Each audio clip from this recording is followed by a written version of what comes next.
أعوذ بالله من الشيطان الرجيم بسم الله الرحمن الرحيم السلام عليكم ورحمة الله وبركاته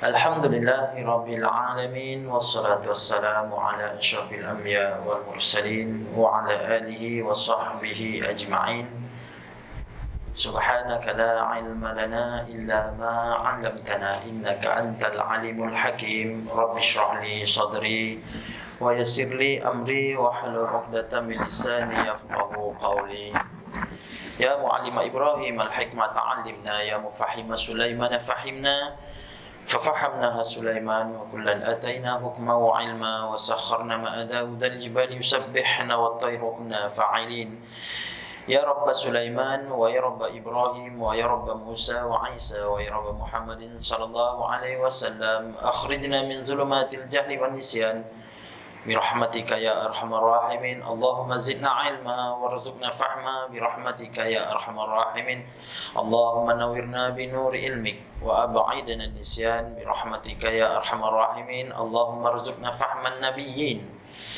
وحفظ المرسلين وإلهام الملائكة المقربين برحمتك يا أرحم الراحمين والحمد لله رب العالمين. Jazakumullahu khairan katsira wa khairul jazaa pengurusi Al-Fadhil Ustaz Subah Khatyar yang berbahagia, pengurusi Surau Jumaat Ar-Rawdah Tempai Rumput Al-Fadhil Ustaz Zahirul Zaidan Al-Hafiz selaku Imam Surau Jumaat Barisan Ali Jotang Kasih Surau yang berbahagia daripada pegawai-pegawai syarak dan juga Ali Jotang Kuasa Masjid Pairumput, kepimpinan Taman Kelantan Haji, Perempuan Haja, hadirin hadirat yang dirahmati Allah Subhanahu wa taala. Sama-sama kita manjatkan kesyukuran pada malam ni yang mana Allah Subhanahu wa taala mempertemukan saya dengan tuan-tuan. Mudah-mudahan pertemuan ini dirahmati oleh Allah Subhanahu wa taala. Kedatangan kita ini menjadi salah satu daripada kebaikan bila mana kita bertemu dengan Allah Subhanahu wa taala suatu ketika nanti. Amin ya rabbal alamin. Sesungguhnya tuan-tuanlah yang Allah Subhanahu wa taala pilih, yang mana Allah Subhanahu wa taala pilih untuk hadir pada malam ni. Keberuntungan tidak dapat dinilai pada diri kita apa yang Allah taala beri. Sesungguhnya orang yang keluar daripada rumah dia datang ke rumah Allah Subhanahu wa taala demi mencari ilmu, maka sesungguhnya Allah Subhanahu wa taala akan berikan padanya melalui kata-kata Nabi SAW, maka ikan-ikan di lautan, ikan-ikan yang ada di lautan ini semua mendoakan untuk kita, mendoakan untuk kita di bawah kerahmatan Allah Subhanahu wa taala. Malahan malaikat ini apabila kita masuk sahaja, kita terus berniat nawaitul i'tikaf fi hadzal masjid, Allah Subhanahu wa taala akan melihat kita ini dan mendengar doa daripada para malaikat. Malaikat tidak henti-henti tuan-tuan, didoakan untuk kita selagi mana kita tak berganjak. Tak lain tak bukan malaikat doakan kita, Allahumma ighfir lahu, Allahumma ighfir lahu, Allahumma ighfir lahu. Malaikat hamba Allah yang tak pernah buat dosa, tidak pernah ingkar peraturan suruhan Allah Ta'ala. Dia sentiasa memohon kepada Allah, ya Allah ampunkanlah hamba-Mu ini, ampunkanlah hamba-Mu ini. Sebab itulah ini di antara orang-orang yang Allah Subhanahu wa taala pilih. Bagi kita inilah Allah Subhanahu wa taala pilih. Sebab tu banyak kisah-kisah yang memberikan dorongan kepada kita ini, semangat bagi kita bagaimana keadaan Allah berikan dengan janji-janji Dia kelebihan-kelebihan orang yang dekat dengan Allah Subhanahu wa taala.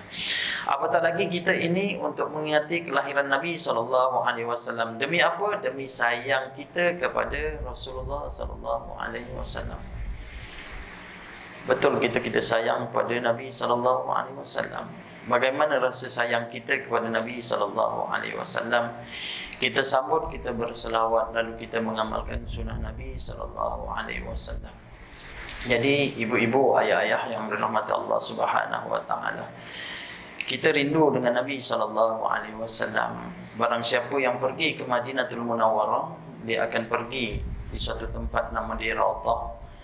Dan kebiasaannya nak masuk Raudhah susah. Bila kita dalam awal permulaan lah, kita ziarah Nabi sallallahu alaihi wasallam.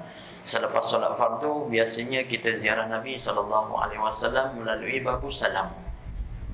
Babu Salam berhadapan dengan makam Nabi sallallahu alaihi wasallam, di sebelah kanan menghadap ke kiblat. Kita masuk di situ, tuan-tuan.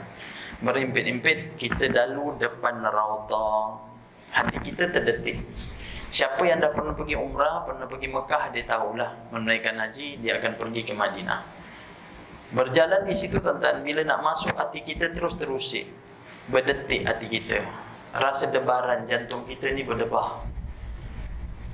Waktu tu kita tertanya-tanya, ya Allah, betapa engkau sayang pada aku, kau pilih aku untuk bertemu dengan kekasihmu, yang kita sebut Habibullah, Nabiullah, Rasulullah. Makin lama makin kita dekat, makin berdebar. Makin lama kita dekat, makin berdebar. Sampailah kita di mihrab Nabi sallallahu alaihi wasallam. Kita akan jumpa mimbar Nabi sallallahu alaihi wasallam.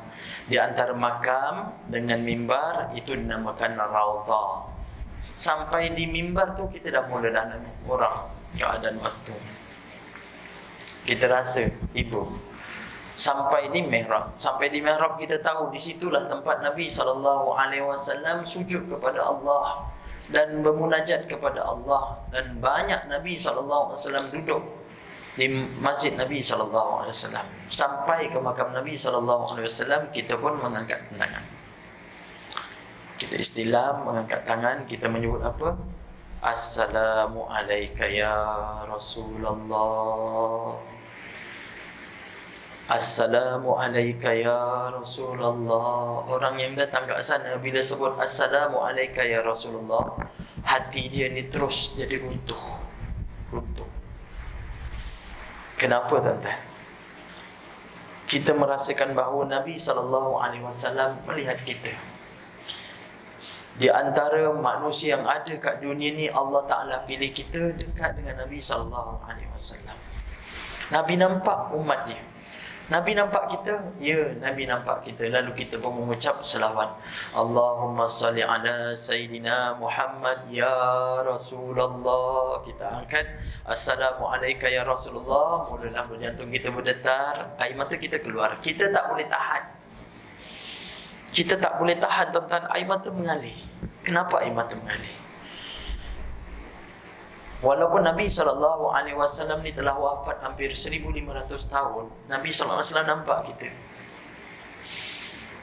Kita yang Allah Ta'ala pilih. Subhanallah. Sebab tu bila kita datang ke sana, hati kita ni, ya Allah, bertahu siapa yang dah pernah pergi Mekah, siapa yang pernah pergi Madinah, tuan-tuan, pergi pertama kali bukan pergi yang terakhir. Dia akan rasa diri dia nak pergi lagi.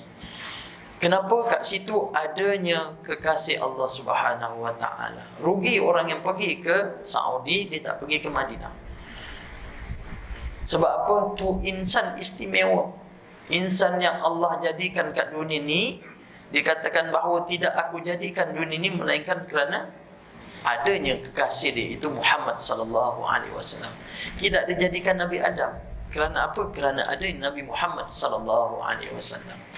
Yang kita nak cerita tentang kelahiran Nabi SAW. Tuan-tuan banyak baca, boleh baca buku, kitab-kitab tentang kelahiran Nabi. Dalam kitab Syama'il, tuan-tuan, ada terjemahan dah. Kalau dahulu ada kitab Insan Teladan, Ahmad Bahmid mengarang, tuan-tuan, cerita tentang Nabi SAW. Dan ada satu kitab yang disebut dengan kitab Berzanji, tuan-tuan. Kitab Berzanji ni, Berzanji adalah salah satu nama tempat. Barzanj, nama tempat tu. Dan seorang ulama di antaranya ialah Abu Ja'far. Ja'far inilah yang mengarang kitab tersebut. Dia berasal daripada Barzanj, lalu disebut Ja'far al-Barzanji, yang kita bacalah dahululah waktu ayah kita atau atuk kita dulu di masjid. Tuan-tuan kalau tengok di situ pun tuan-tuan tengok banyak kisah-kisah dia yang istimewa ke atas Nabi SAW. Dia lahir pada 12 Rabiul Awal. Jumhur ulama mengatakan 12, sependapat mengatakan 9 Rabiul Awal. Sebenarnya malam ni adalah hari lahir saya, tuan-tuan. Hari lahir saya ialah 22 Rabiul Awal.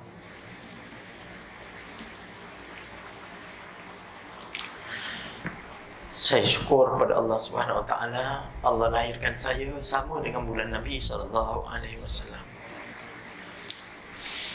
Ibu saya melahirkan anak, iaitu saya, selepas majlis inilah, majlis Maulidin Nabi sallallahu alaihi wasallam. Alhamdulillah, ini kelahiran saya, genaplah usia saya 50 tahun. Masya Allah. Jadi saya sampailah hidup ketika ini. Cerita tentang Nabi SAW, saya tak boleh tahan kadang. Sebab apa? Sebab rasa cinta dengan Nabi SAW. Tapi cinta kita ni tuan-tuan, nak banding dengan sahabat-sahabat dulu, jauh beza. Sebab Nabi SAW dalam diri dia ni ditunjukkan bahawa dengan akhlak dia yang cukup mulia. Kana khuluqun azim. Sesungguhnya akhlak Nabi SAW agung. Tak ada seorang pun yang boleh melebihi akhlak Nabi SAW. Sebab itu Nabi SAW diangkatkan oleh Allah SWT menjadi kekasih dia. Siapa yang beri nama Nabi Muhammad SAW kalau tidak Allah Subhanahu Wa Taala yang bagi? Daripada mana Allah Taala beri? Allah Taala beri, dikisahkan ketika Aminah ini mengandung. Dinyatakan kepada Aminah, sesungguhnya engkau mengandung, dan minta oleh Allah Ta'ala supaya diberikan dengan nama Ahmad. Allah yang mengaturkan. Begitu juga dengan pernikahan antara Nabi Muhammad SAW bersama dengan Aisyah.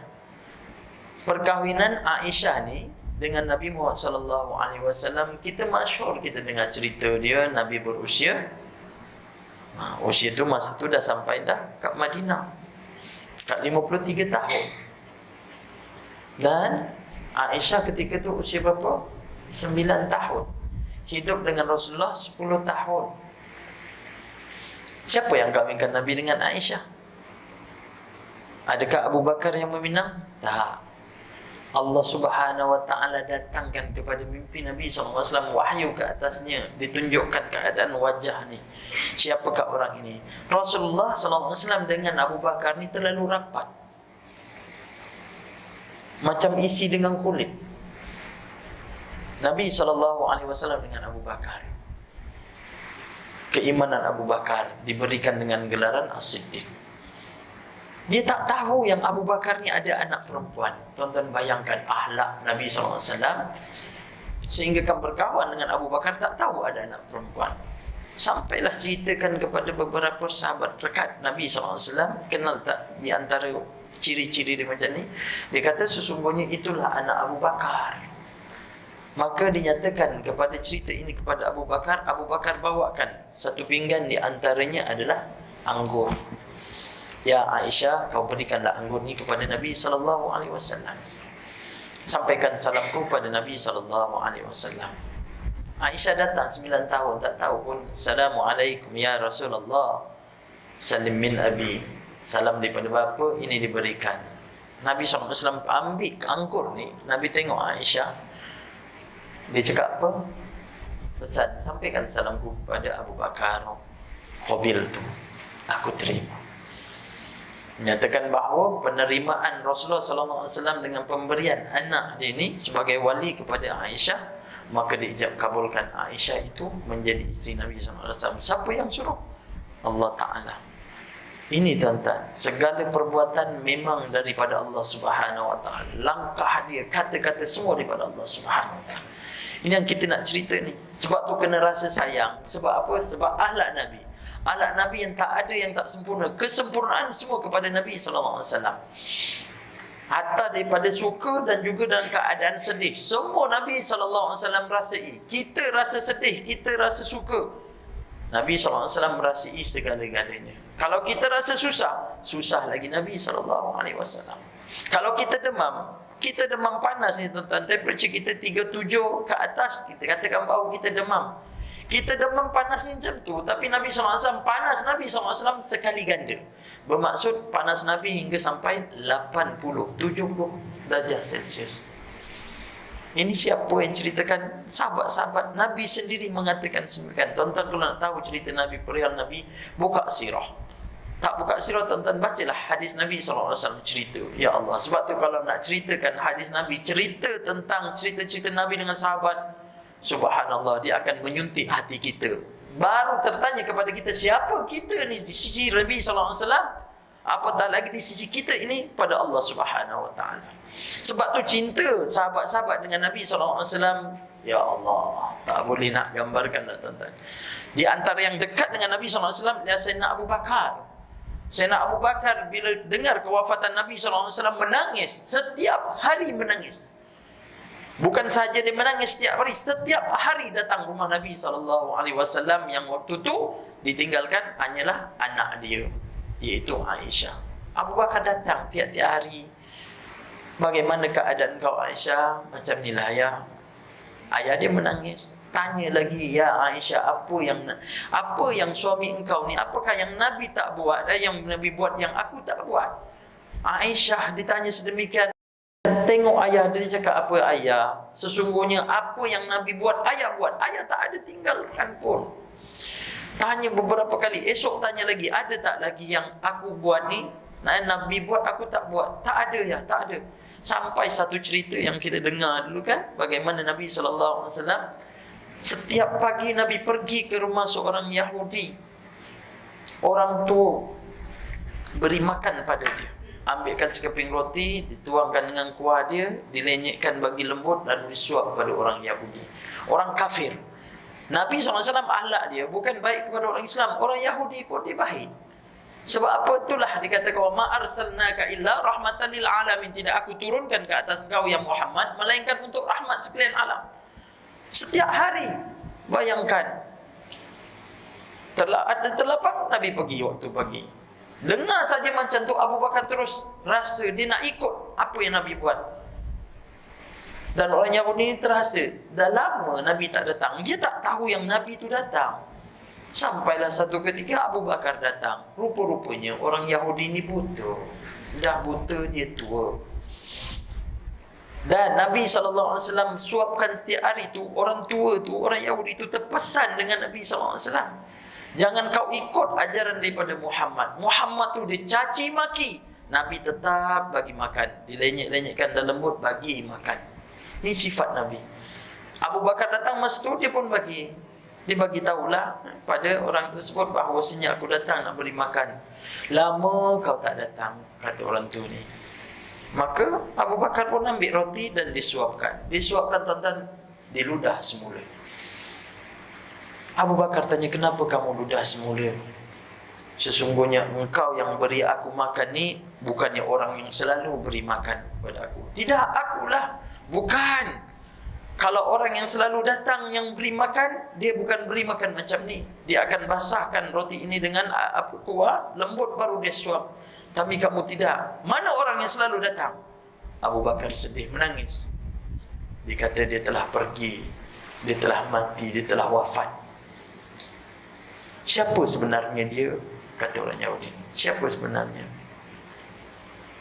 Abu Bakar mengatakan dialah junjungan besar Nabi Muhammad sallallahu alaihi wasallam. Orang tua itu terus menangis. Dia kata, ya Abu Bakar, ajarkan kepada aku dengan Islam.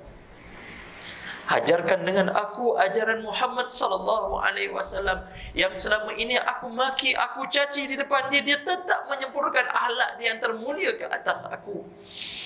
Kalaulah orang buta diludah tuan-tuan dan tak nampak, kita suapkan diludah, apa perasaan kita? Kalau kita tumbuk, kita pukul dia pun dia bukan nampak, tapi Nabi tetap. Ini akhlak Nabi sallallahu alaihi wasallam. Itu dengan orang Yahudi. Bagaimana dengan kanak-kanak? Dengan kanak-kanak ni tuan-tuan, akhlak Nabi SAW dengan seorang kanak-kanak. Siapa dia? Iaitu Anas bin Malik. Tuan-tuan kenal Anas bin Malik? Anas bin Malik ialah seorang budak kanak-kanak yang diserahkan oleh Ummu Sulaim. Ummu Sulaim ni ialah seorang janda yang ada seorang anak namanya Anas. Waktu Nabi SAW hijrah daripada Mekah ke Madinah, orang-orang Madinah ni sambut dengan Nabi SAW. Itu yang kita dengar qasidah Tala'al badrun alaina. Cerita tentang Nabi SAW telah datang ke atas kami Badrun. Badrun ni apa? Badrun ni bulan tuan-tuan. Syahrun pun bulan. Kita tengok Syahrul Ramadan. Syahrul Ramadan ni ialah bulan Ramadan. Tapi Badrun ni bulan dia ialah bulan yang bulan. Waktu 15. Itu dipanggil Badrun. Sebab tu Tala'al badrun alai, telah datang bulan ke atas kami. Bulan tu terang, nur yang datang ke bumi Madinatul Munawwarah. Orang Madinah tuan-tuan banyak semua sambut Nabi SAW. Ayub Al-Ansari minta supaya datang Nabi SAW bermalam rumah dia, tidur rumah dia. Tapi unta dia jalan yang berhenti kepada rumah Ayub Al-Ansari, tidur di rumah Ayub Al-Ansari. Hormat Ayub Al-Ansari duduk atas dia tuan-tuan, tak berani pijak kuat-kuat sebab Nabi ada kat bawah. Dia tak nak duduk atas, dia suruh Nabi duduk atas. Sebab martabat dia tak patut dia duduk atas, tapi Nabi suruh duduk atas, dia duduk atas tuan-tuan. Entah macam mana duduk atas tuan-tuan, tersepak ni, bekas air tumpah, ambil selimut terus tutup, tak nak titisan air jatuh kena pada Nabi SAW. Selimut dia basah malam tu, air berselimut dengan kain basah, menggigil dia kerana cinta dengan Nabi SAW. Tapi nak cerita Anas ni tuan-tuan, bila sampai di Madinah, orang Madinah ni suka sangat dia angkat Nabi SAW. Sebab dia dapat perjanjian dalam perjanjian Aqabah kedua.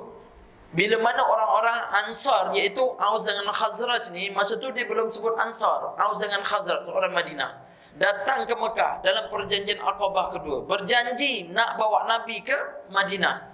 Sampaikan Nabi SAW suruh tanya kepada Ibnu Abbas. Ibnu Abbas ni siapa? Ibnu Abbas ialah pakcik Nabi SAW. Masa Nabi dapat wahyu ada 4 orang pakcik Nabi yang hidup. 2 masuk Islam, 2 dalam keadaan tak beriman kepada Allah. Yang beriman siapa? Yang beriman ialah Hamzah bin Abdul Muttalib yang wafat di bumi Uhud. Yang kedua adalah Ibnu Abbas. Dua lagi yang tak beriman ialah Abu Talib yang jaga Nabi SAW. Yang satu lagi siapa? Ialah Abu Lahab. Abu Lahab pakcik Nabi. Abu Jahal tak ada kena-mengena dengan Nabi. Abu Jahal adalah pakcik kepada Sayyidina Umar Al-Khattab. Abu Jahal di antara orang yang menjadi pembesar di bumi Makkah. Abu Jahal. Sebab tu tengok Abu Jahal ni badan dia sasa. Badan dia besar. Dia adalah keturunan dia adalah anak buah kepada pakcik kepada Sayyidina Umar. Sebab tu Sayyidina Umar ni besar tuan-tuan. Sahabat Nabi yang kedua Sayyidina Umar. Sayyidina Umar besar dia tuan-tuan, 9 kaki tinggi dia. Lebih kurang tinggi ekor ni tuan-tuan. Sayyidina Umar. Kalau masuk pintu surau ni kena ubah. Terantuk kepala Sayyidina Umar. Besarnya. Juara gusti di Mekah Sayyidina Umar. Tak pernah kalah. Bergusti dengan Nabi, tak pinggang WWF Nabi pegang. Tak tahu rupanya WWF. Tonton tengok ya. Ni kalah dengan Nabi. Tapi nak cerita ni seorang kanak-kanak. Nabi SAW datang di Madinah tuan-tuan. Orang Madinah semua bagi. Yang bagi unta, yang bagi kambing, yang bagi kurma, yang bagi anggur, bagi semua. Tapi ada seorang hamba Allah ni, dia cinta dengan Nabi SAW. Siapa? Ummu Sulaim. seorang janda, dia cinta dengan Nabi, suka dengan Nabi, dan dia nak bagi hadiah.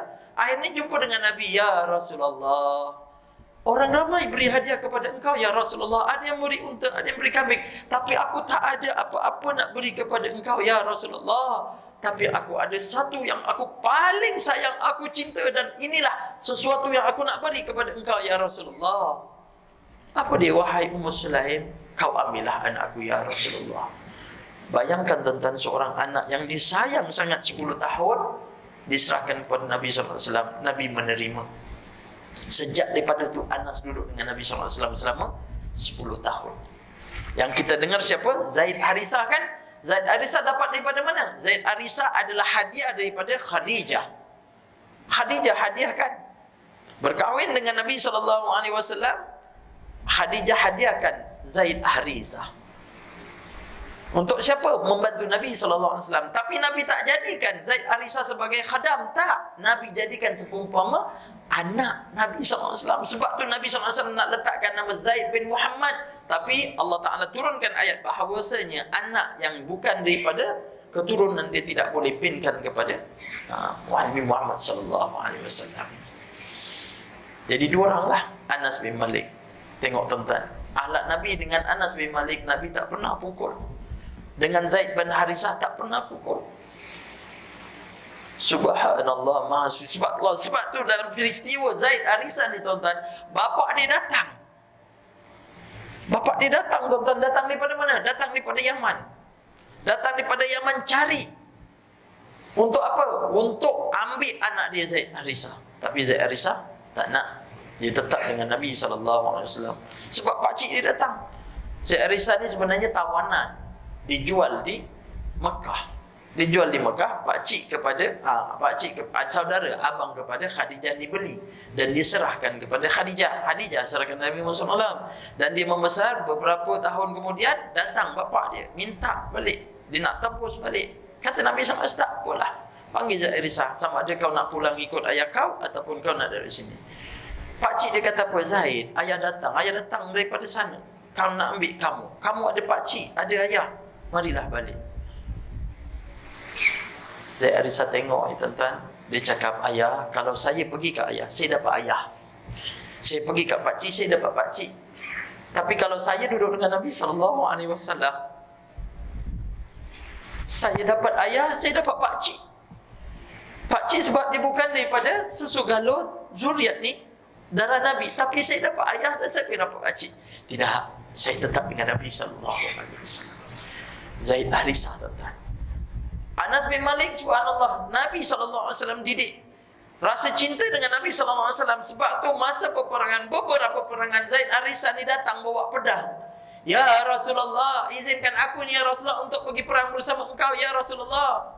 Tuan-tuan, Zaid Harisah bawa pedang, tuan-tuan, dia herit. 10 tahun dia herit. Sebab pedang di kalangan para sahabat ni besar-besar. Bila didirikan pedang tu lagi tinggi daripada Anas bin Malik. Tinggi lagi pedang. Sebab tu tengok Sa'ad bin Waqqas, dia punya busur panah ni tuan-tuan. Busur panah dia ada kat mana? Kat Madinah, ada kat museum. Tinggi dia, busur panah ni, tinggi dia lebih kurang 5 kaki lebih. Busur panah 5 kaki lebih. Nak angkat ni berat. Bagaimana keadaan sahabat-sahabat dulu dengan kekuatan dia? Pemanah yang tepat. Kalau ada Olimpik masa tu, tak ada boleh seorang cila dengan Sa'ad bin Waqqas. Masya Allah, tu dah sahabat-sahabat. Anas bin Malik tuan-tuan nak pergi perang tak? Kanak-kanak punya cinta dengan Nabi SAW. Sebab apa? Sebab akhlak. Nabi pernah menyuruh Anas bin Malik mengambil suatu barang. Waktu tu Anas pun keluar. Anas keluar tuan-tuan, dia main. Budak-budak 10 tahun tuan-tuan, memang suka main. Hidup kita kat dunia ni kan ada beberapa peringkat. Yang pertama ialah kehidupan waktu gembira. Suka je. Yang suka siapa ni lah, kanak-kanak yang suka. Anak-anak tuan-tuan ni suka gembira. Kalau kita pergi ke hotel ke, pergi ke homestay ke, dia akan main kolam, mandi. Suka lari sana lari sini. Budak-budak suka.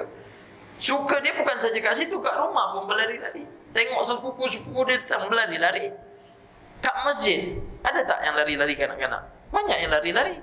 Sebab memang suka gembira. Memang dia suka gembira. Gembira je, dia bukan fikir kat masjid tu untuk solat ke apa. Dia suka lari-lari. Tuan-tuan tengok, pernah tak Ustaz Zahirul lari-lari dengan Ustaz Batiar? Tak ada. Sebab waktu tu dah tak ada dah. Pertama, waktu kanak-kanak dia suka gembira je. Yang kedua, tuan-tuan, dia akan cari pasangan. Ni zaman tu. Yang ketiga, dia cari harta. Yang keempat, kasih sayang. Yang kelima, cari agama. Lepas tu tuan-tuan tengok kat masjid-masjid mana pun, banyak yang datang ni semua siapa? Yang tua-tua ini dijemput, tuan-tuan.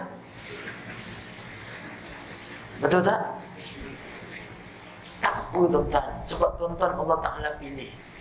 Memang Allah Ta'ala pilih. Bukan senang Allah Ta'ala nak berikan, tuan-tuan. Tak. Berapa ramai sahabat-sahabat yang dalam keadaan di Islam, dia munafik, dan ada yang dia murtad. Ramai. Sebab tu kisah cerita Nabi SAW kalau nak kupas banyak. Sehingga kan Nabi bagi tahu masa pembukaan Mekah, kalau kamu nampak di antara 10 orang ini, kamu boleh bunuh terus. Sebab apa?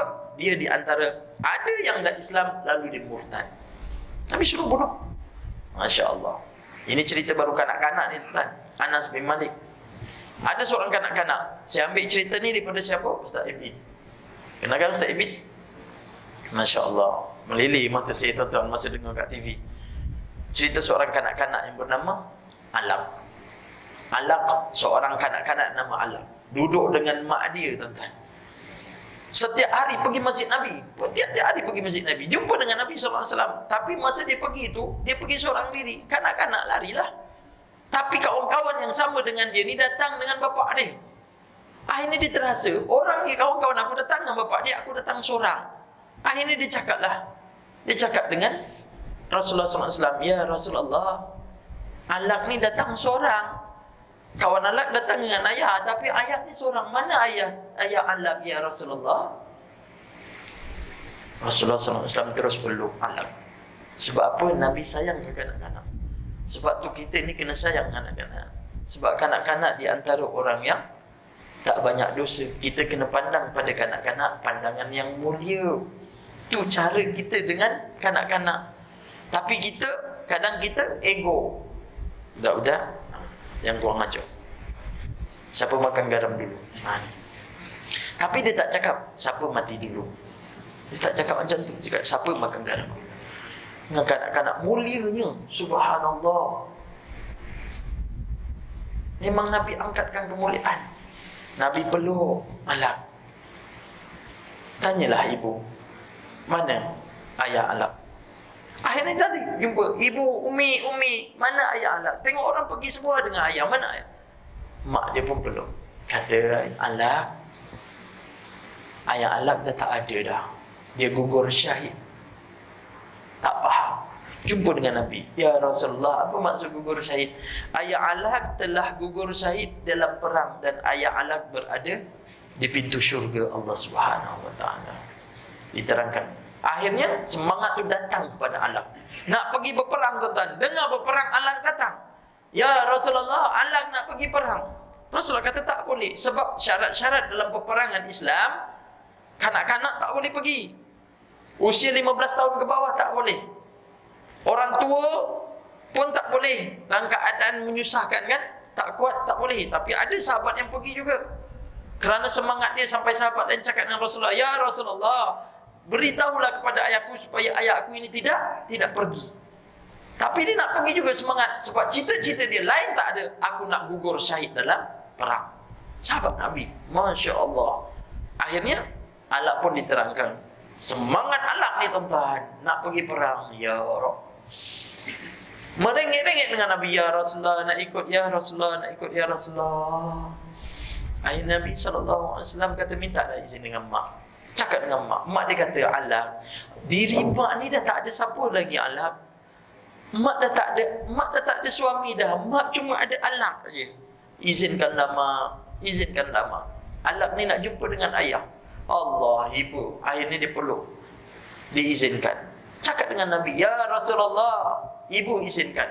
Kanak-kanak pergi. Itu cerita Alaq tu. Perang. Dia ikut perang, tuan-tuan. Dalam peperangan tu, dia duduk dekat dengan Nabi SAW. Sampaikan satu ketika ada tombak datang, tuan, nak serang Nabi SAW. Akhirnya dia datang berdiri. Dia berdiri, tuan-tuan. Dia menahan. Tombak tu sampai ke dada Alaq.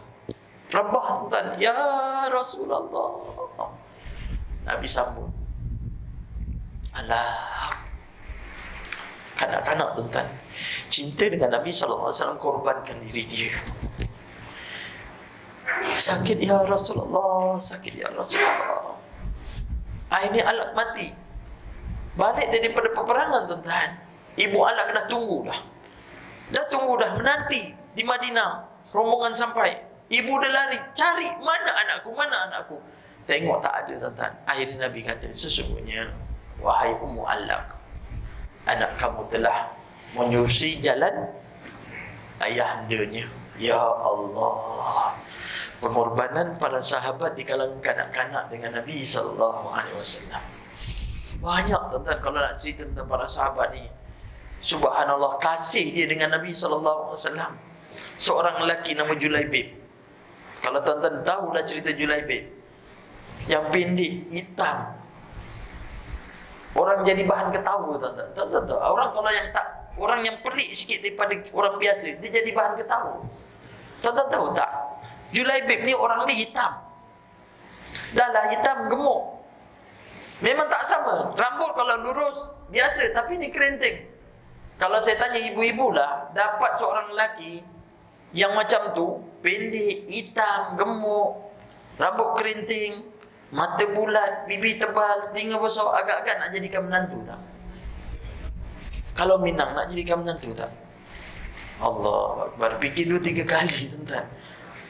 Bukan tak nak bagi, tapi fikir besok cucu aku entah macam mana jadi lupa. Tuan-tuan, Julaibib ni tuan-tuan, satu ketika, subhanallah, subhanallah, memang jadi bahan ketawa. Datang je, sahabat-sahabat dah ketawa. Itulah Julaibib. Masya Allah. Akhirnya Nabi tanya, kamu nak kahwin Julaibib? Julaibib senyum, siapa nak saya ya Rasulullah?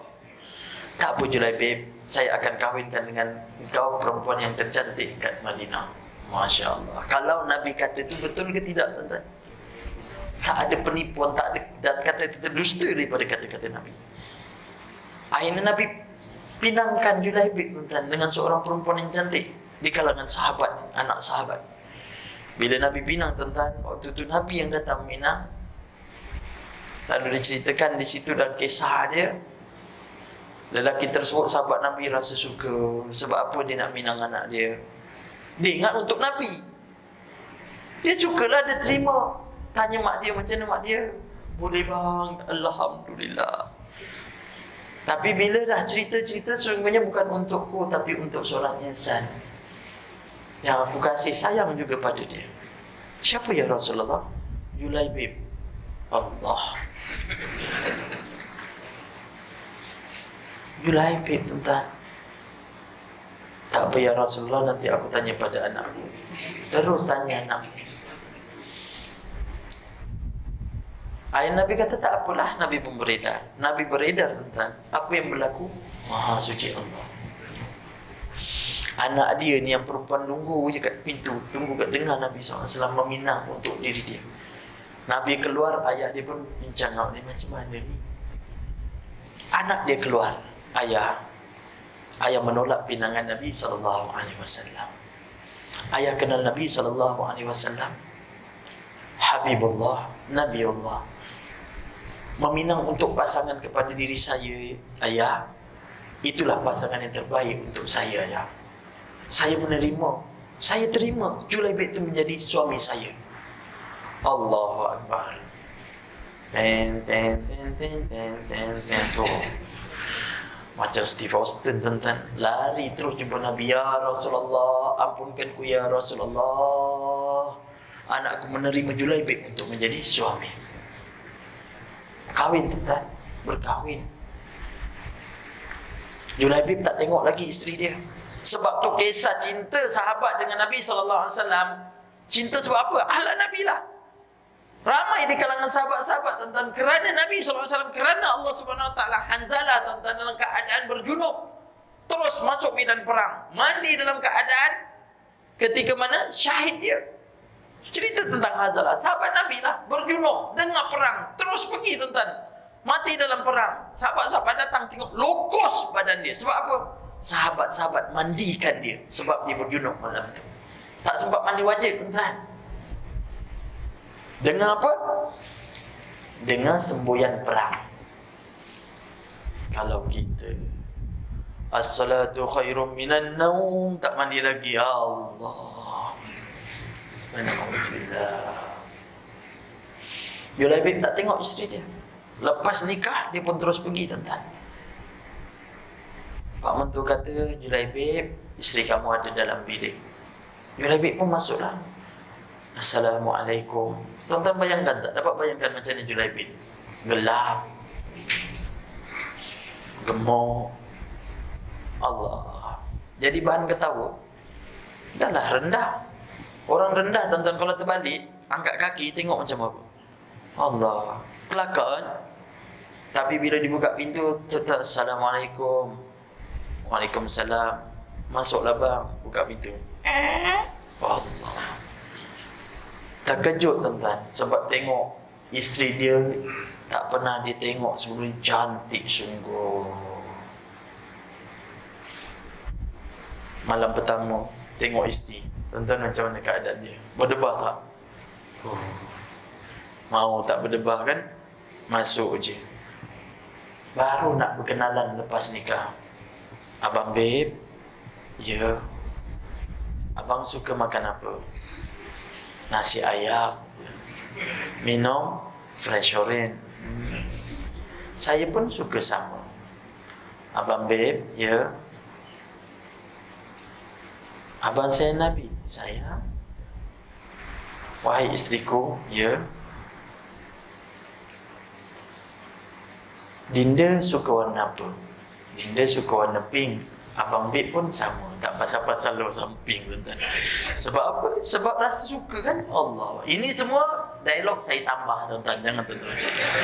Sebab apa? Nak kenal masa tu. Tapi bila kenal malam tu, tuan-tuan, dengar saja semboyan, Julaibib ni keluar. Keluar. Kalau kita, tuan-tuan, bang nak pergi mana? Nak pergi berperang. Allah. Tak keluar, tuan-tuan. Tapi Julaibib pergi perang. Dan dia pergi perang, tuan-tuan. Masa tu Nabi tak tahu. Dalam perang itulah baru dia tahu. Nampak seekor kuda yang dibawa dalam pacuan laju, tuan-tuan. Masa tu nampak. Dia tengok, tak tahu siapa. Dan akhirnya peperangan tersebut berlaku. Sampaikan sahabat-sahabat cari kalangan sahabat-sahabat yang lain. Cari. Rupanya ada seorang hamba Allah. Waktu tu dikisahkan ada 7 orang yang terdampar mati di kalangan orang-orang kafir. Dan satu di antaranya ialah Julaibib. Khabar ni diberitahu kepada Nabi SAW. Nabi SAW datang dan dia tengok Julaibib. Nabi terus datang peluk. Nabi peluk, Nabi cium. Ya Julaibib. Ya Julaibib. Ya Julaibib. Rupanya Nabi sayang pada Julaibib. Dicium, tuan-tuan. Ya Julaibib. Sahabat-sahabat dia, ya Rasulullah, man huwa? Man huwa ya Rasulullah? Siapa ya Rasulullah dia ni? Kawan sahabat-sahabat tahu dia ni Julaibib. Man huwa? Sehingga Nabi SAW sayang pada dia. Araftah man huwa? Huwa minni wa ana minhu. Dia ni adalah sebahagian aku dan aku sebahagian daripada dia. Cinta dia dengan Julaibib tinggal semua semata-mata kerana Nabi dan kerana Allah Subhanahu wa taala. Anas bin Malik main-main, tuan-tuan. Ahlak Nabi, Nabi tak pernah pun pukul. Dia suruh pergi ambil barang. Keluar je kanak-kanak, tuan-tuan, suka. Tengok bermain dengan budak-budak, dia berhenti main. Kalau kita lah dulu kan, kecil-kecil main baling selipar. Anas bin Malik ni tengok kat padang main selipar, dia pun berhenti main baling selipar. Nabi pesan suruh beli ambilkan barang, tapi dia tak pergi dia main. Nabi SAW datang. Mana Anas tak datang-datang ni? Dia cari Anas. Rupa Anas tengah bermain. Kalau kita ni tengah main baling selipar. Kalau kita nak tengok anak kita, pegang pesan pergi rumah, makcik sebelah tu pergi. Hantarkan barang ke apa, pinjam barang ke apa. Akhirnya anak kita suruh pergi. Pergi tak balik-balik. Kita datang pula cari. Apa kita buat dengan anak kita? Dah lah ambil batang kayu bunga raya tak cakap. Dia lorot, dia duduk belakang. Dia datang dekat-dekat tak nampak, zap, dia bagi dulu. Meloncat kita, tapi Rasulullah tidak. Dia datang, tuan-tuan, belakang Anas, terus ditekap. Lepaskan. Nabi tekap mata dia, tekap. Lepaskan. Siapa ni? Lepaskan. Anas ni dekat dengan Nabi SAW. Dia tahu. Akhirnya tengok, ya Rasulullah, dia lari. Nabi senyum, ketahukan. Itu akhlak Nabi. Kita nak kita belasah, dia ketahukan. Tak ada, tuan-tuan. Teringat sampai sekarang ni, macam mana mak ayah bantai kita kan. Macam mana akhlak Nabi SAW. Subhanallah. Sebab tu kalau kita cerita akhlak Nabi, memang kita junjung. Itulah yang terbaik bagi kita. Sahabat-sahabat Nabi SAW begitu sayang. Kerana apa? Akhlak Nabi. Kafir datang boleh masuk Islam dengan kata-kata Nabi SAW. Kata-kata tak pernah dusta. Tengok cerita tentang Abu Jahal mati. Abu Jahal mati selepas Nabi SAW mengatakan macam itulah. Sesungguhnya Abu Jahal kau mati di luar kota Mekah. Abu Jahal ni pembesar, tuan-tuan. Nama dia ialah Amr bin Hisham. Tapi yang gelarkan Abu Jahal ialah Rasulullah. Sebab dia ni di antara hakim. Kita panggil dia ni lawyer lah. Menjatuhkan hukuman adalah daripada Abu Hisham. Amr bin Abu Hisham. Nabi panggil dia dengan Abu Jahal. Sebab apa? Kerana otak yang Allah beri dengan kepandaian bagi dia, dia tak gunakan menjadi orang yang bodoh. Hina, caci, maki Nabi SAW. Orang Islam masa itu baru sedikit. Kan disiksa Abu Jahal. Dia mati dalam perang apa? Perang Badar. Dia mati dalam perang Badar. Duduk di bumi Madinah, di bumi di Mekah. Dia datang ke bumi Madinah. Badar ni 100 km daripada bandar Madinah. Jauh dia 100 km. 313 orang lawan dengan 1,000. Dengar sahaja tentera Islam sampai ke Badar, tuan-tuan, perisik-perisik daripada orang kafir ni, daripada Mekah ni patah balik kat Mekah. Semua bala tentera siapkan 1,000 untuk serang tentera Islam. Abu Jahal dah dengar daripada Umayyah. Aku dengar daripada Nabi SAW mengatakan, wahai Abu Jahal, kamu akan mati di luar kota Mekah. Abu Jahal dengar kata daripada Umayyah, dia takut. Aku tak akan keluar kota Mekah. Dia cakap dengan isteri dia, Nabi kata aku akan mati keluar kota Mekah. Apa bini kata? Abang Hal, jangan buat hal.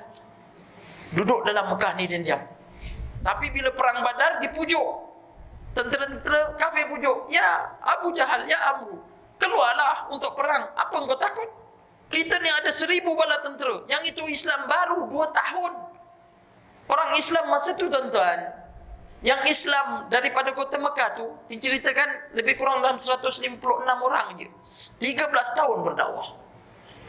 Sikit sampai ke Madinah, ada sebahagian daripadanya masuk Islam.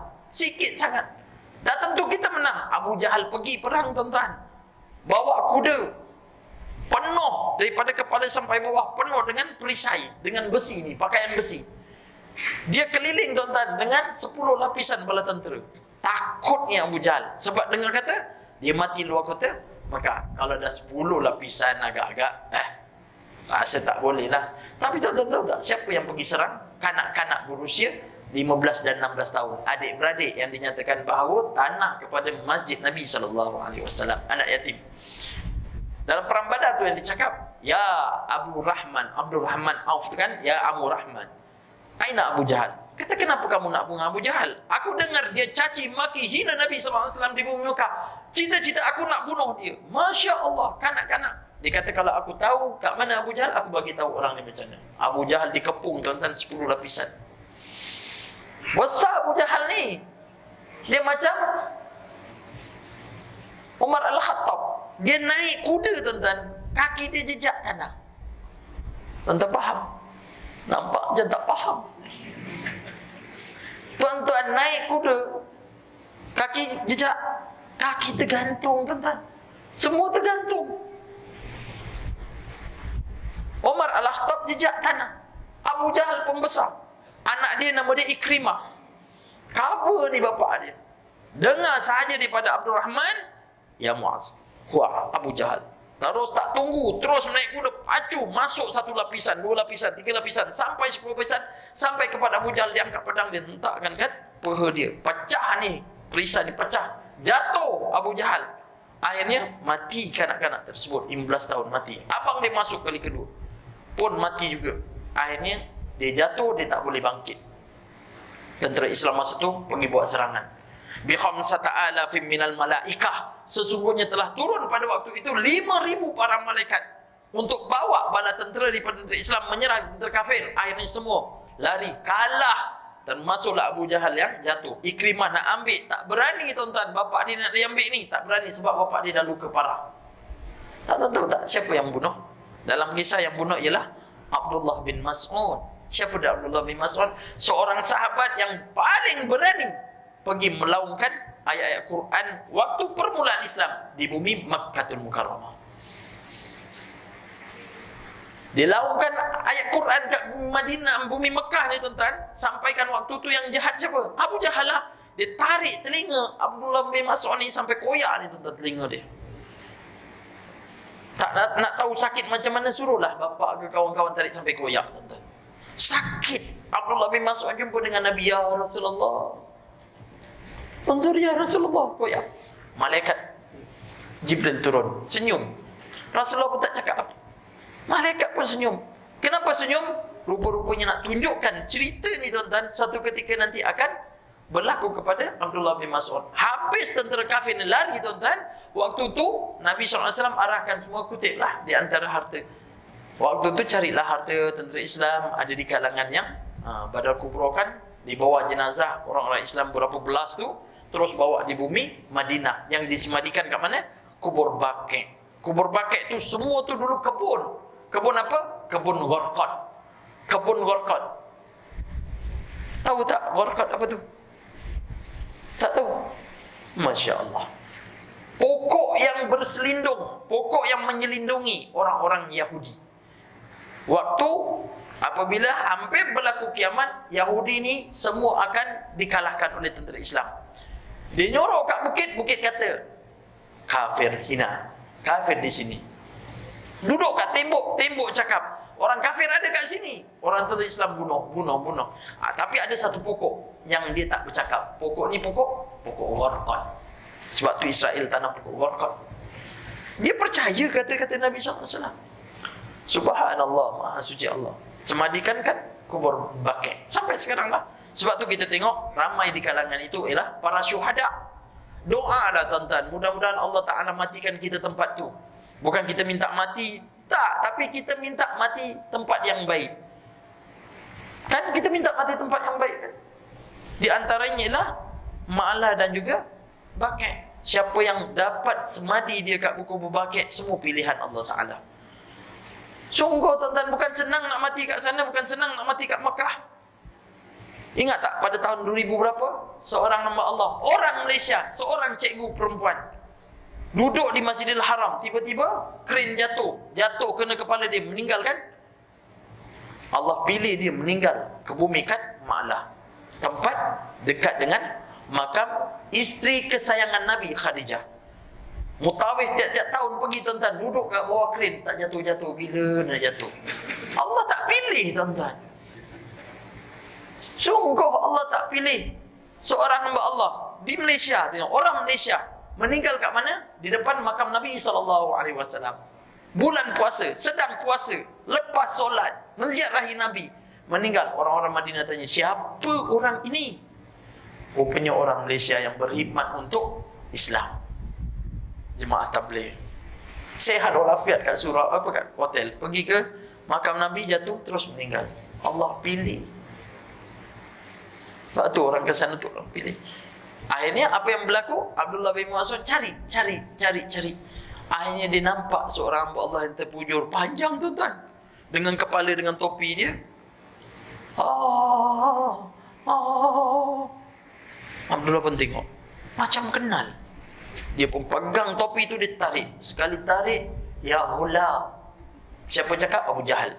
Ya ghulam. Ghulam ni maksudnya budak. Wahai budak. Abdullah tengok, inilah yang tarik telinga aku. Dia terus ambil pedang tuan-tuan. Ambil pedang, berdiri atas dada Abu Jahal. Dia tarik pedang tuan-tuan. Dia terus turun, dia pancung, putus kepala Abu Jahal. Siapa yang putuskan? Abdullah bin Mas'ud.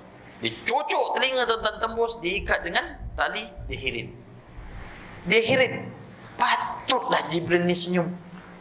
Jibril senyum tarik. Ya Rasulullah, ya Rasulullah. Arafta man wa ya Rasulullah? Rasulullah tengok. Wa aba Fir'aun min zamani. Dialah bapa Fir'aun zaman aku. Siapa dia? Abu Jahal. Nabi tak pernah cakap yang dusta, tuan-tuan. Segala kata itu semua akan terjadi. Termasuklah anak Abu Lahab. Anak Abu Lahab, tuan-tuan, dia caci maki, tuan-tuan. Anak Abu Lahab salah seorang adalah, dua orang adalah menantu Nabi SAW. Lepas Nabi dapat Islam, bawa sinar Islam, bawa agama Islam pada bumi Mekah, Abu Lahab tak terima, anak dia terus ceraikan. Ruqayyah, Ummi Kalsum diceraikan. Diceraikan, tuan-tuan. Dicaci, dia maki, Nabi dicaci maki sampai dia hidup dengan Abu Lahab, anak dia tu. Nak pergi berdagang, dia cakap, ayah, saya nak pergi berdagang tapi nak jumpa dengan bekas bapak mertua dia. Siapa? Rasulullah SAW. Jumpa dengan Nabi, dia cakap apa? Dia maki, caci bapak mertua dia. Nabi kata, sesungguhnya engkau mati akan dibaham oleh singa. Nabi cakap macam tu je. Akhirnya dia balik jumpa dengan Pak Lahab. Siapa jumpa Pak Lahab? Anak Abu Lahab. Apa yang dikatakan oleh Muhammad? Sesungguhnya bekas pak mentua kata saya mati kena baham dengan singa. Apa dah? Ini saya tambah. Sebab apa? Memang tak percaya. Dia kata saya ni akan berdagang ke Syam ni. Ke Syam kat mana, tuan-tuan? Tu tempat Ustaz Zairul belajar tu. Dia pergi Syria. Ke Syam tu. Syam tu Palestin, Syria. Di antaranya ialah Jordan tu, kawasan Syria dulu tu. Kuwait. Ni, tuan-tuan. Ni. Dia kepung ni, tuan-tuan. Kepung. Pergi berdagang ke Syria daripada Mekah. Bukan dekat, jauh. Bawa barangan, berhentikan RNR. RNR tempat perhentian lah, tempat lapang, tanah lapang, dia berhenti. Anak Abu Lahab tidur tengah, dikelilingi oleh kawan-kawan dia. Kepung. Jangan sampai anak Abu Lahab mati. Malam tu semua tidur. Tiba-tiba singa ni, tuan-tuan, dia boleh bau, boleh cari mana abang Abu Lahab, mana IC dia. Tengok, oh ni IC dia. Dia makan, tuan-tuan. Dia gobak habiskan, habis. Akhirnya singa tu pergi. Seorang pengawal pun tak bangun. Bangun pagi tengok habis. Celaberai anak Abu Lahab. Siapa cakap? Nabi kata. Tak pernah dusta. Jadi kita ni sayang pada Nabi, kita nak ikut apa? Ikutlah kata-kata Nabi SAW. Cuma yang ada di antara tak nak ikut sebab apa? Keimanan. Keimanan, tuan-tuan. Allahu Akbar. Cerita sahabat-sahabat kalau nak cerita memang banyak, tuan. Nak membangkitkan semangat kita ni. Allahu Akbar. Sampai saya tak tahu nak cerita macam mana keadaan sahabat-sahabat dulu. Nak cerita tentang Abu Bakar, nak cerita dengan Umar, nak cerita. Ya Allah, semangat dia cinta dengan Nabi. Macam mana tu? Ahlak Nabi SAW. Dengan isteri dia macam mana? Ya Allah, dengan Aisyah. Dengan Aisyah, tuan-tuan, Nabi SAW ahlak dia cukup manja. Nabi baring kat peha Aisyah.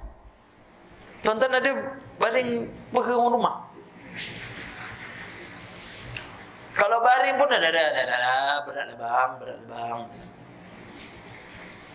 Tapi Rasulullah baring kat peha dia. Manjanya Nabi. Dan pernah Nabi SAW dengan Aisyah berlari-lari. Ahlak dia berlari-lari, berkejar-kejaran tu. Tuan-tuan dia kejar-kejar. Dulu ada, sekarang tak ada, ustaz. Sekarang jalan pun lingkut-lingkut, ustaz. Allah. Tak apa. Kalau tak dapat lari-lari dengan isteri macam Nabi buat, cuba makan dengan isteri sama-sama. Tuan-tuan pernah makan dengan isteri sama-sama? Alhamdulillah. Macam mana makan sama-sama? Sebaik-baiknya kita satu pinggan, 2 orang. Saya jumpa jemaah saya kat kedai, dia satu pinggan dia makan dengan isteri dia. Makan berdua. Bukan depan belakang, tapi duduk sebelah-sebelah. Dia makan sama-sama. Satu pinggan aja. Sunnah, ustaz. Allahu Akbar. Bagus haji ni. Betul sunnah lah. Tapi sebenarnya kalau order 2 tak habis, ustaz. Allah, rupa ada sebab. Nabi SAW minum dengan Aisyah 1 gelas ni, tuan-tuan. 1 gelas. Aisyah ambil air, dia tuang, lalu dia serahkan kepada Nabi. Nabi ambil, Nabi serah pada Aisyah. Aisyah minum, ya Aisyah. Tidak ya Rasulullah, engkau ya Rasulullah minum dulu. Tidak, Aisyah minum dulu. Kita, abang minum dulu. Terima kasih. Bismillahirrahmanirrahim. Baru bagi isteri. Nah, isteri minum. Isteri minum tak? Ibu-ibu minum. Muda dulu minum Ustaz, sekarang dah tak lalu. Asal tak lalu Mak Jah? Dia minum Ustaz, kalau dipaksa saya pusingkan di gelas tu.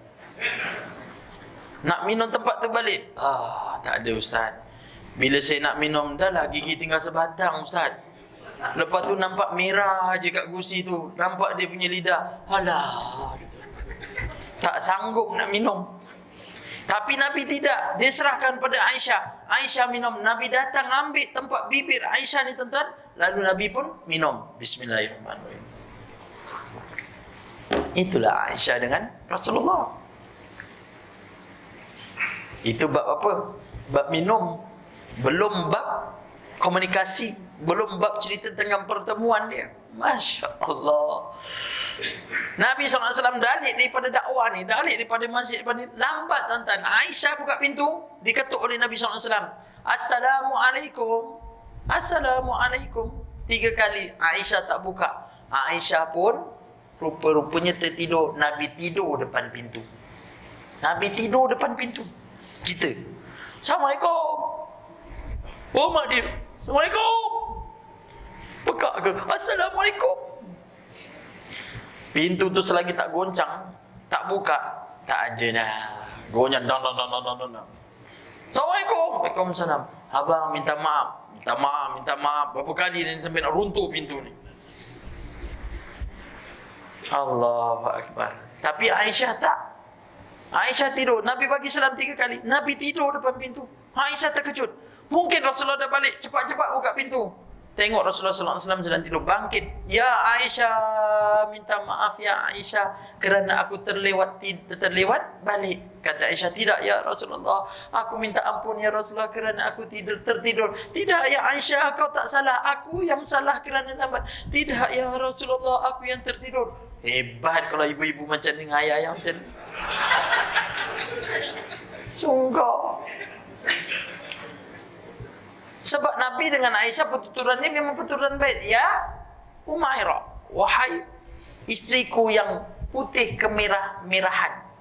Kita panggil isteri kita macam tu. Oh mak dia. Sebab tu Nabi SAW dalam keluarga ni kena bawa akhlak Nabi dengan keluarga. Subhanallah. Kita dan keluarga bawa akhlak Nabi. Macam mana? Di antaranya saya ajarkan tuan-tuan, kita kongsilah, bukan ajar, kita kongsi. Dalam keluarga, kita dengan suami isteri kena kalau boleh lah. Pertama, makan bersama. Boleh? Makan bersama. Jangan sekali-kali, bang, abang balik pukul berapa? Engkau makan dulu, nanti abang makan kemudian. Kalau boleh, makan bersama. Yang kedua, tidur bersama. Ada ke ustaz tidur tak sama? Ada tak? Ada. Sayang cucu tuan-tuan, PKP baru lepas masa 4, semua balik tuan-tuan, mak atuk-atuk dia macam mana dapat cucu? Subhanallah. Cucu tuan-tuan, sayang dia tak sama dengan anak. Lagi sayang cucu daripada anak.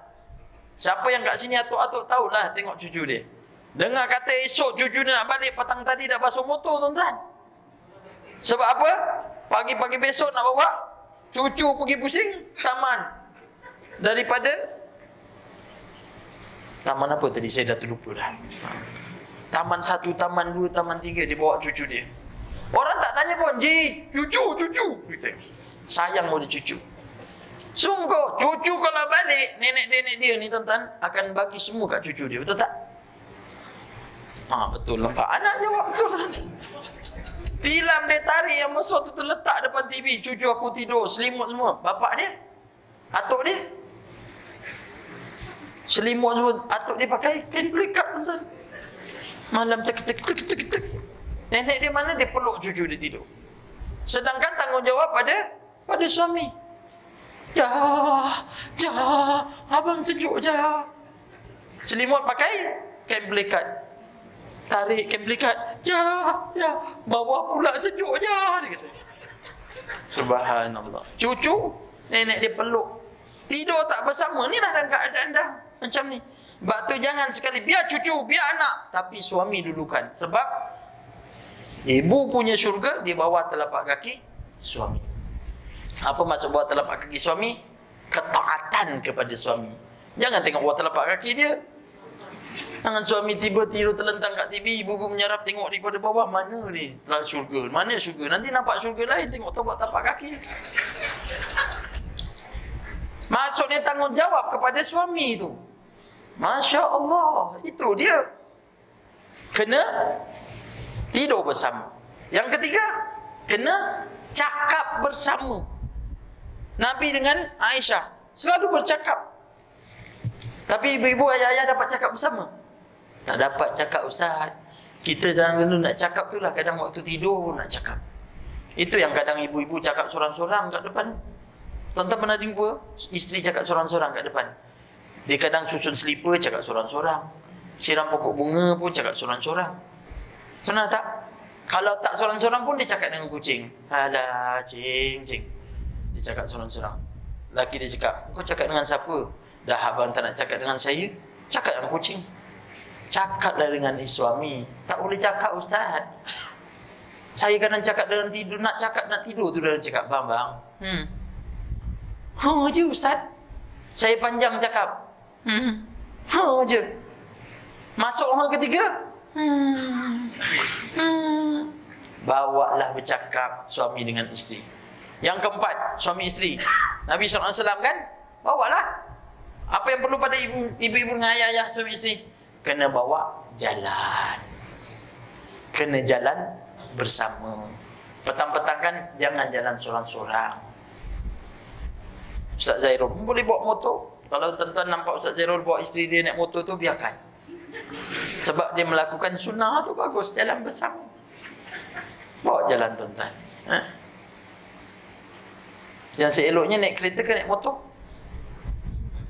Motor ke kereta? Motor. Tuan-tuan tahu motor. Sebab apa motor?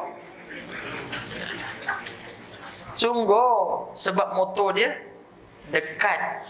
Mula-mula muda-muda bolehlah dekat. Kalau dah tua tengok. Depan sikit, batal lah bang. Nak pergi masjid, naik berdua, suruh depan suami cakap depan sikit, dia kata batal. Batal tak? Kalau peluk, batal tak? Ibu-ibu ikut suami pergi masjid, peluk, batal tak? Batal. Peluk tak batal, tuan-tuan. Seluk batal. Saya tak tahulah, saya cakap ya tuan-tuan. Seluk apa saya tak tahulah. Seluk baru batal, peluk tak batal. Peluk. Pegang. Dah pegang bang. Tak rasa pun. Pegang apa bang? Pegang besi belakang. Bapak-bapak kena pandai ya. Ibu-ibu kalau suruh naik motor, suruh dekat. Macam mana nak buat? Macam mana nak buat? Break. Orang rupa rumput macam tu. Nak suruh isteri duduk dekat, break. Macam mana nak jalan kalau break ya tuan-tuan? Macam mana nak jalan? Saya ajar. Kalau isteri duduk belakang jauh-jauh, jangan break, bawa aja. Tapi dengan satu syarat. Apa syarat dia? Daripada taman sana ke sini tuan-tuan berapa? Lebih kurang 2-3 tiang. Bawa daripada taman ke sini, pakai gear 1 je. Masuk gear 1 jalan. Nak tengok isteri. Kejap nak terbalik, dia ke depan. Kejap dia terbalik, insya-Allah dia peluk tuan-tuan. Tuan-tuan kalau break bila masa nak sampai? Cuba bawa tekan break. Tak sampai. Cuba bawa gear 1, insya-Allah. Dia rapat. Kita tengoklah ni Kang balik yang naik motor ni Kang. Pakai gear 1. Sebab apa? Di antaranya suami isteri dia kena jalan bersama. Sesekali bawalah jalan pergi jauh-jauh sikit. Nampak ni? Pakai telekung ni pergi masjid ni kan. Kita jalan baliklah. Balik. Tadi ustaz kata kita kena jalan-jalan bang. Lah. Ni kita bawa jalan lah. Kita jauh pergi taman sikit. Dekat 2 km pusing. Masa tu gembirakanlah isteri. Sebab Nabi gembirakan isteri dia. Kan? Nyanyilah kat motor tu. Salah ke nyanyi? Salah tak? Tak salah. Apa salahnya? Abang sayang, abang di mana? Hati risau mengenang di kau. Aduh, hai. Depan sikit. Peluk abang. Kan? Takdir Allah, sampai kat taman ujung, dekat 2 km, tayar pancit. Abang sayang. Abang itulah, saya tetap tak nak turun. Bawa juga saya. Taklah macam tu. Tapi sayang suami dengan isteri macam tu lah. Kalau nak ikutkan lah, macam mana sayang Nabi dengan isteri-isteri dia. Termasuk Aisyah. Aisyah sayang sungguh dengan Nabi SAW. Khadijah tak payah cakap lah. Nabi SAW sampai di Madinah pun dia teringat kepada Khadijah. Sebab Khadijah kepada Nabi terlalu rapat, sampai harta Khadijah hampir diserahkan untuk Islam. Khadijah orang kaya. Sampaikan dia cakap apa? Sesungguhnya ya Rasulullah, demi Islam, kalau seandainya aku mati ya Rasulullah, jasadku ini ya Rasulullah, tulang berulangku ini ya Rasulullah, bermanfaat untuk Islam, kau ambillah ya Rasulullah. Itu Khadijah. Sebab tu Nabi SAW terlalu sayang sangat dengan Khadijah. Zuriat Nabi bersambung daripada zuriat Khadijah. Jadi ibu-ibu, ayah-ayah hormat Allah SWT. Sebab itulah kita kena rasa cinta dengan Nabi SAW dengan keimanan. Keimanan kita sungguhlah. Rasa cinta, ingat Nabi, ke mana-mana ingat Nabi, selawat ke atas Nabi SAW. Kita ni nipis iman kita, tuan. Sedangkan sahabat-sahabat tebal. Tapi bila diuji dengan dunia, habis. Ini cerita terakhirlah, tuan-tuan. Sebab ni dah 1 jam lebih dah ni. Tuan-tuan perasan tak dah 1 jam? Perasan? Perasan dah 1 jam? Tak. Dah 1 jam, tuan-tuan. Baru mula 1 jam dah, tuan-tuan. Ini cerita yang terakhir. Cerita tentang iman sahabat-sahabat dengan Nabi SAW. Saya cerita ni, keimanan para sahabat yang dekat dengan Nabi, iaitu orang-orang Ansar. Orang Ansar ni, tuan-tuan, dia ikut Nabi. Perang Badar dia ikut, perang Uhud dia ikut, perang Khandaq dia ikut, perjanjian Hudaibiyah dia ikut. Ini orang-orang Ansar. Sungguh dengan Nabi SAW. Tapi dalam satu peperangan dinamakan perang Hunain. Biasa dengan Badar, biasa kena Uhud, biasa kena Khandaq, perang Hunain. Dalam Fathul Mekah, pembukaan kota Mekah. Pembukaan kota Mekah pada tahun 8 Hijrah. Nabi SAW daripada bumi Madinah, selepas peperangan Khandaq, Nabi terus datang ke sana. Selepas perjanjian Hudaibiyah, pelanggaran perjanjian Hudaibiyah, Nabi datang 10,000 tentera Islam. Kepung Mekah ni, tuan-tuan. Turun, tangkap. Dapatkan masa tu. Orang kafir masa tu lari, tuan-tuan. Lari, semua lari. Ikrimah lari ke Yaman. Ikrimah lari ke Yaman ni. Tempat Ustaz Zairul belajar ni. Pergi Yaman. Kenal tak tadi Ikrimah? Siapa Ikrimah? Anak Abu Jahal. Lari ke sana. Wahsy. Kenal Wahsy? Kenal Wahsy kan? Di antara yang membunuh pakcik Nabi SAW, iaitu Hamzah. Ini di antara orang-orang yang besar-besar lah. Abu Sufyan masuk Islam, Khalid Al-Walid masuk Islam, Amru Al-As masuk Islam. Masa tu memang dulu dia yang bercancaran untuk bunuh Nabi SAW. Ikrimah lari ke Yaman. Isteri dia tak lari, duduk di Mekah. Kafir masa tu. Tapi Nabi jumpa dekat Mekah, siapa di kalangan kamu yang ingin kepada Islam, Allah Ta'ala ni memberi rahmat pada sekalian alam ni, pada orang-orang yang masuk Islam ni, Allah berikan keampunan ke atas dia. Ramai masuk Islam. Ikrimah ni, bini dia masuk Islam. Dia cakap, ya Rasulullah, suami aku ni, Abang Krim dah lari ke Yaman. Tak kenal pula Abang Krim. Ikrimah lah. Abang Krim dah balik ke Yaman. Dia takut. Kalau seandainya dia masuk Islam, adakah dapat pengampunan ya Rasulullah? Kata dapat. Adakah kau sebagai pelindung? Ya Nabi SAW. Lari bini Ikrimah ni pergi cari kat Yaman. Bang Krim baliklah, Bang Krim baliklah. Akhirnya balik masuk Islam. Ikrimah dapat Islam, tuan-tuan. Akhirnya semata-mata diri dia untuk Islam. Berjuang untuk Islam. Khalid Al-Walid masuk Islam dulu sebelum pembukaan kota Mekah. Bersama dengan Amru Al-As. Dalam diam-diam pergi ke Madinah. Amru Al-As, tuan-tuan, dengan Khalid tu dia antar satu angkatan. Amru Al-As makam dia kat mana? Bumi Mesir, Masjid Amru Al-As. Amru Al-As hidup dalam 3 fasa. Fasa sebelum Islam, fasa dengan Nabi, fasa selepas Nabi. Dia cakap dengan Abdullah anak dia. Dia menangis, masa nak mati dia menangis, dia dah tua dia menangis. Kenapa ayah menangis? Ayah kan adalah sahabat Nabi, ikut perintah Nabi, buka kota Mesir, sampai perkembangan Mesir, Islam kat Mesir. Dia kata, kamu tak tahu sesungguhnya ayah hidup dalam 3 fasa. Pertama, sebelum ayah masuk Islam, kalau Allah matikan ayah masa tu, sesungguhnya ayah akan masuk dalam neraka. Tapi Allah Maha Kuasa. Allah akan jumpa dengan Nabi SAW. Akhirnya ayah masuk Islam bersama dengan Nabi. Berjuang dengan Islam, dengan Nabi SAW, dapat kota Mesir. Tapi sekarang Nabi dah tak ada. Ya anakku, wahai anakku, ayah dah tak ada Nabi. Dan ayah dalam keadaan takut kehidupan ayah selepas ni. Tengok sahabat-sahabat Nabi macam tu. Orang-orang Madinah cinta kuat tentang iman dia. Masuk kota Mekah, masa tu tentera-tentera orang-orang kafir yang kat Mekah ni semua keluar daripada Mekah. Keluar daripada Mekah, bawa kambing, bawa lembu, bawa unta, bawa keluar. Kepingan-kepingan semua dia bawa keluar. Sebab apa? Islam dah tawan. Rupanya dia keluar tu tuan-tuan, dia kumpulkan pasukan-pasukan, termasuk kanak-kanak, orang tua, orang perempuan, semua dibariskan kat depan. Cadangan dia nak serang orang-orang Islam yang dah dapat takluk Mekah. Perang Hunain. Masa tu tuan-tuan, di dalam peperangan tersebut, Islam jumlah dia lagi besar ramai daripada orang kafir. Yakin orang Islam boleh menang? Rupa-rupanya tidak. Dalam peperangan tu, Islam hampir kalah. Nak menunjukkan kekuatan bukan kerana ramai, kekuatan kerana iman. Itulah di antaranya siapa? Tentera-tentera Islam Khalid Al-Walid, samai di antara tu ikut dalam peperangan. Menang Islam, menang Islam. Tawanan semua diambil. Harta ghanimah semua diambil. Dikumpulkan kat bumi Mekah. Dalam pengagihan. Tuan-tuan tengok dalam Riyadhus Shalihin. Nabi kata sesungguhnya cerita dia ni, ghanimah tu, harta rampasan tu, kambing tu banyaknya lebih kurang 100 ke 200 ribu ekor. Unta 20 ke 30 ribu ekor.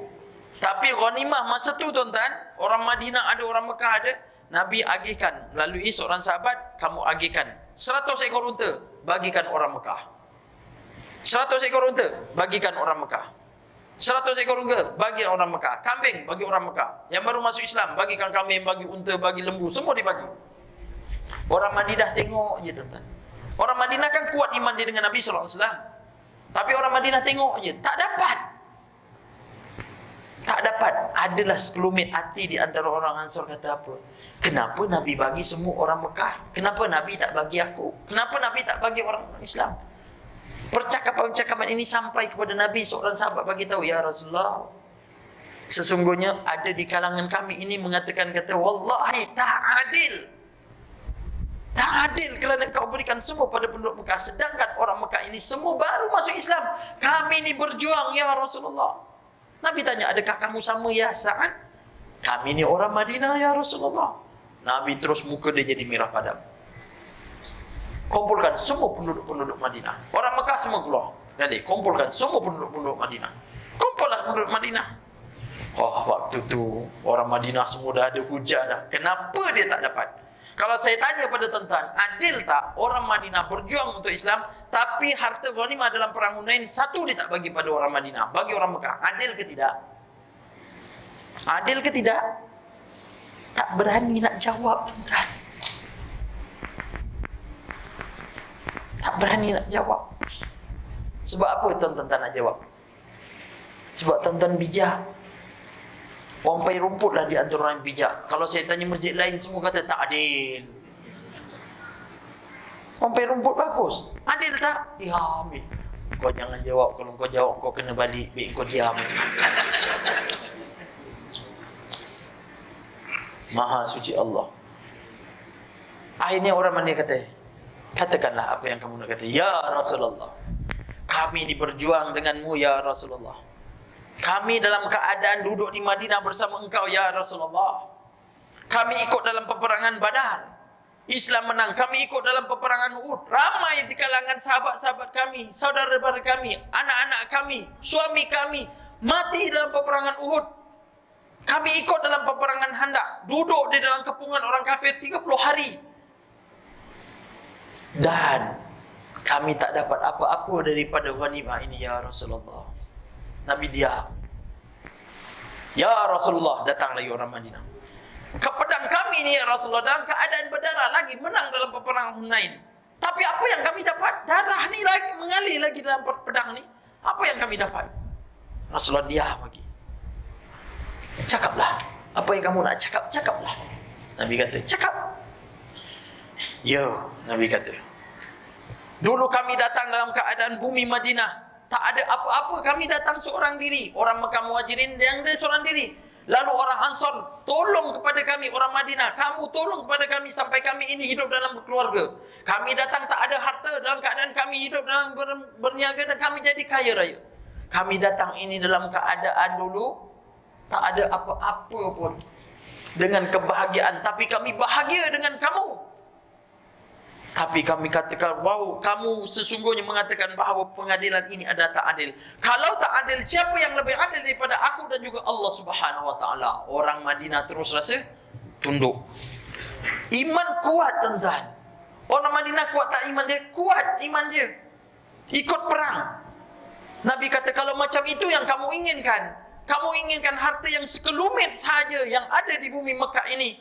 Kamu tahu tak, sesungguhnya dia ini baru masuk Islam. Untuk kebaikan Islam, kita kenalkan dengan Islam. Bukan kita memilih keadaan sedemikian.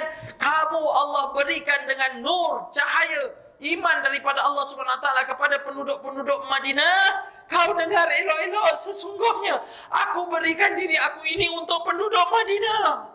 Ya Rabb, ya Rasulullah, ampunkan kami ya Rasulullah. Ampunkan kami ya Rasulullah. Kami tak nak apa-apa ya Rasulullah. Maafkan kami. Ampunkan kami ya Rasulullah. Wahai penduduk-penduduk Madinah, sesungguhnya aku serahkan diri kamu ini untuk kamu. Kita akan balik bersama di bumi Madinah. Akhirnya tuan-tuan, Madinah, Nabi SAW wafat di bumi Madinah. Jasad Nabi dikebumikan di Madinah. Lahir Madinah di bumi Mekah. Nabi tinggalkan Mekah. Kerana apa? Sayangnya pada penduduk Madinah. Nabi angkatkan, Ya Allah, Ya Rahman, ampunkanlah penduduk-penduduk Madinah, Ya Allah. Sahabat-sahabat menangis. Kalau Nabi yang angkat tangan, tuan-tuan, sesungguhnya Allah ampunkan. Ya Allah, ampunkan segala anak-anak Madinah, Ya Allah. Nabi doakan untuk siapa? Untuk orang-orang Madinah. Masya Allah. Ini iman, tuan-tuan. Sebab itulah kalau kita rasa iman kepada Allah Subhanahu Wa Taala, iman kepada Rasul, tunjukkan cinta kita. Tu kata nak cinta kita kepada Nabi sallallahu alaihi wasallam, selawatlah. Kita yang hidup dah berapa tahun ni, tuan, pernah tak kita mimpi dengan Nabi sallallahu alaihi wasallam? Sukar kan? Kenapa kita susah nak mimpi Nabi sallallahu alaihi wasallam?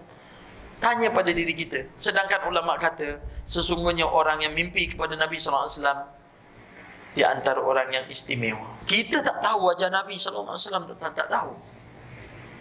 Sebab kita tak mimpi. Tapi ulama ajar, kalau nak mimpi Nabi SAW, perbanyakkanlah selawat ke atas Nabi SAW. Kita solat, Allah tak solat. Kita puasa, Allah tak puasa. Tapi ada satu perkara, bila mana kita menyebutnya, Allah ikut bersama. Allahumma salli ala Sayyidina Muhammad. Allahumma salli alaihi wasallim. Inna Allah wa malaikatahu yusalluna ala nabi. Ya ayyuhallazina amanu sallu alaihi wasallimu taslima. 9:12, tuan-tuan. Dah hampir dekat 1 jam setengah. Saya rasa cukuplah setakat itu untuk tuan-tuan pada malam ni. Mudah-mudahan saya doakan pada tuan-tuan, ibu-ibu, ayah-ayah yang dirahmati Allah Subhanahu Wa Taala. Allah berikan kepada kita ini rasa cinta kepada Nabi sallallahu alaihi wasallam, dan mudah-mudahan kita dapat bertemu dengan Rasulullah sallallahu alaihi wasallam sebelum kita melelapkan mata kita meninggalkan dunia ini, ya Allah. Mudah-mudahan Allah Subhanahu Wa Taala pertemukan kita bukan sahaja di dunia dengan Nabi sallallahu alaihi wasallam, tapi di akhirat. Dan kita sama-sama doa, mudah-mudahan Allah Subhanahu Wa Taala berikan keafiatan kepada jemaah yang hadir pada malam ni. Allah Subhanahu Wa Taala berikan keselamatan.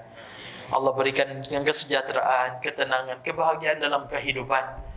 Dan mudah-mudahan Allah Subhanahu Wa Taala jauhkan daripada wabak yang menular sekarang ini. Dan mudah-mudahan juga Allah Subhanahu Wa Taala akan satukan kita dalam syurga Allah Subhanahu Wa Taala. Amin ya rabbal alamin. Mohon maaf andai ada keterlanjuran kata-kata daripada saya. Yang baik semua datang daripada Allah, buruk daripada saya, hakikat daripada Allah Subhanahu Wa Taala. Aku qauli hadza astaghfirullah li wa lakum. Assalamualaikum warahmatullahi wabarakatuh.